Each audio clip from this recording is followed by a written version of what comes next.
Good afternoon. In today's In the Meantime, I want to point out that it was 61 degrees today in September, and I'm wearing a sweatshirt.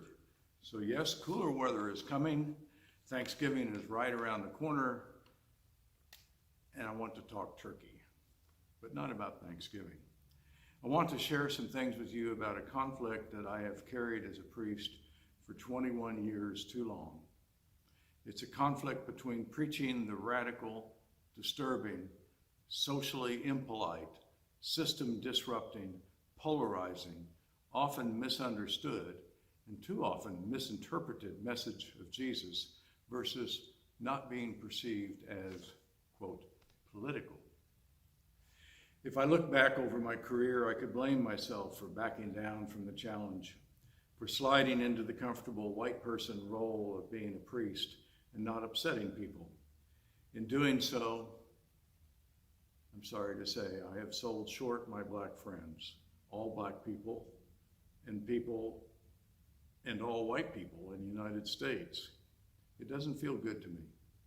In the name of personal comfort and in the wider interest of preserving parish unity, whatever that is, I have come up short with what Jesus called me to do, and I hope it is not too late. Let me share a question two white Episcopalians posed to me not long after the tragedy of George Floyd. They said, quote, "What is our church going to do about racism?" It was an honest and heartfelt question, but without waiting for an answer, they went on to the predictably comfortable topic of their personal racism experiences and how we might get together as nice Episcopalians and talk about it. Since we were at the river fishing and the place was not conducive to a full elucidative dive into the real problems, I finally replied, quote, "The church will do something, you can be assured. But there are much deeper problems than personal racist confessions that need to be tackled. And I think we are way beyond the efficacy of talk therapy." My two fishing colleagues did not completely understand what I was saying, so they politely went on to something else. Today, we need to move beyond confessional talk therapy. The heart of the issue is kind of like asking the fish to understand the water that she swims in.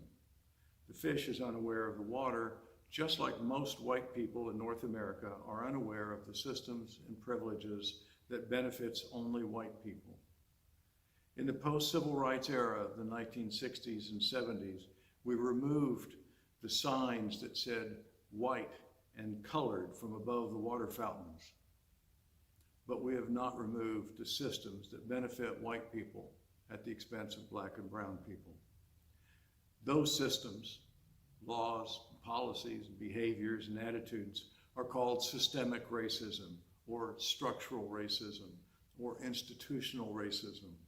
In North America, white supremacy is part of the system, structure, or institution.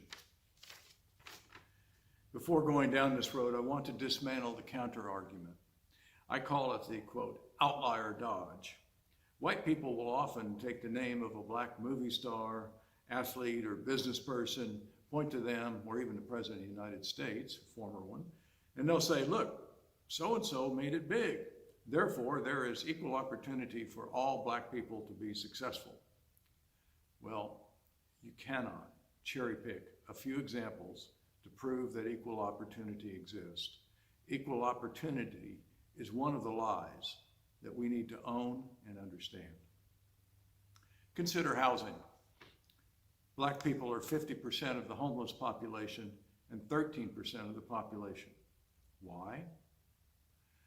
Redlining practiced by banks and real estate offices after World War II made it almost impossible for black people to obtain loans to own real estate. Black veterans returning after World War II, 1 million of them, were unable to get a GI loan by government policy. That didn't stop until 1968. These policies are de facto segregation. They are oppressive. And I personally know several black families who are members of my churches that suffered great harm by this policy. The inability to own homes and real estate meant that most black families were unable to accumulate wealth the same way white middle-class families could. Even though redlining was outlawed in 1968 eventually, the areas that were redlined for over 20 years were much poorer as a result of the practice.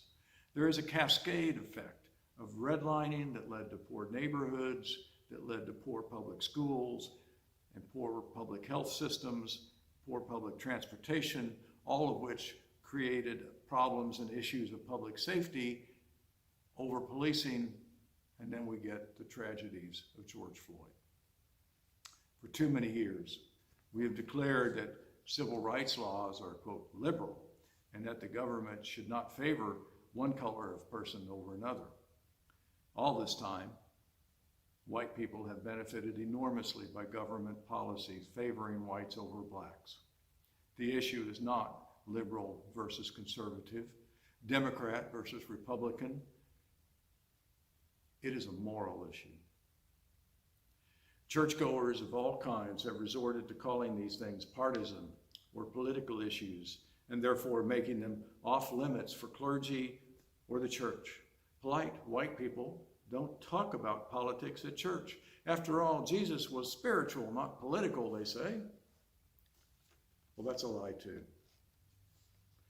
When Jesus turned over the money changers' tables, he was performing a spiritual act, saying, "My Father's house is a house of prayer, not profit." And he was performing a political act protesting the dynastic temple system that enriched a tiny few at the expense of everyone else. When he healed the Syrophoenician woman's daughter, he was performing a spiritual act and a political act, protesting the racist policies that oppressed her people and the Samaritans.